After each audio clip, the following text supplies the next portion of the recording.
Assalamualaikum semua, nama saya Nur Syarina Alia, umur saya 36 tahun dan tahun lepas saya mendapat breast cancer. Saya ada milk duct infection di mana ada di bahagian buah dada saya ada keluar nanah. Saya ingat ini hanyalah susu kotor. Saya telah cuba keluarkan tapi menjadi lagi sakit.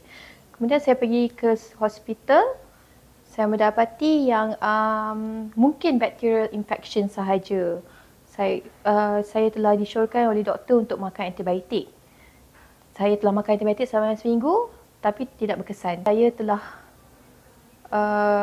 disyorkan untuk doktor juga untuk melakukan surgery untuk meremovekan milk duct itu yang ada infection itulah.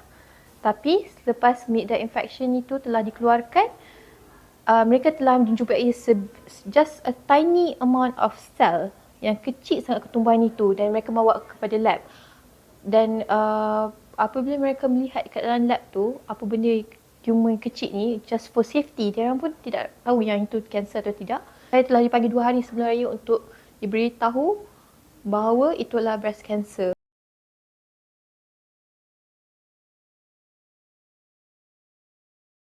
Malangnya sebenarnya saya mendapat banyak allergic reaction daripada first chemo saya. Saya cerit-berit yang sangat teruk sehingga berdarah, kepanasan badan yang sangat teruk dan pening, mabuk. Saya tak boleh bangun selama seminggu. Itu adalah kesan sampingan kemoterapi. Tapi saya mesti bagi tahu yang semua orang sangat berlainan. Mungkin badan saya saja yang tak boleh terima semua itu. Selepas 2-3 minggu selepas saya menjalani kemoterapi, semua rambut saya gugur. Itu side effect yang 99% orang akan terima. Dan sebab kemoterapi tu sangat panas. Tapi saya telah minum banyak air kelapa, ambil heat cooler untuk rawatan itu dan saya juga menggunakan ice terapi. Itu adalah kiranya rawatan yang tidak mengganggu kemoterapi itu yang boleh saya fikirkan. Other than that, apa yang saya lalui is muntah-muntah, kesan sampingan steroid, which means that badan akan lagi naik berat badan. That is so common actually. So please don't ask cancer patient kenapa badan dia besar. Yang paling top of my head right now is finance actually. Sebab semasa saya menjalani rawatan kanser, saya sebenarnya telah berhenti daripada tempat kerja lama saya. Saya sepatutnya masuk tempat kerja baru. Tapi bagaimana saya hendak masuk ke tempat kerja baru kalau saya tengah sakit sekarang?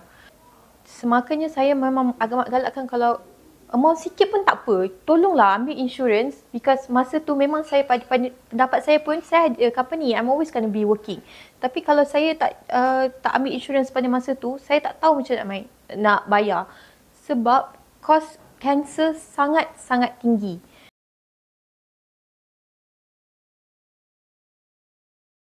If your instinct cakap you sakit and everyone around you say that you're fine, don't believe them because they're not in your body. Go do a check-up. Kalau you rasa something wrong with your breast or your badan anywhere, just pergi. Because dekat chemo center, I have people yang memang sasah pun dekat dia punya breast tu, dia dah rasa biji. Tapi sebab you have to understand, cancer tak sakit ya. They just eat your life.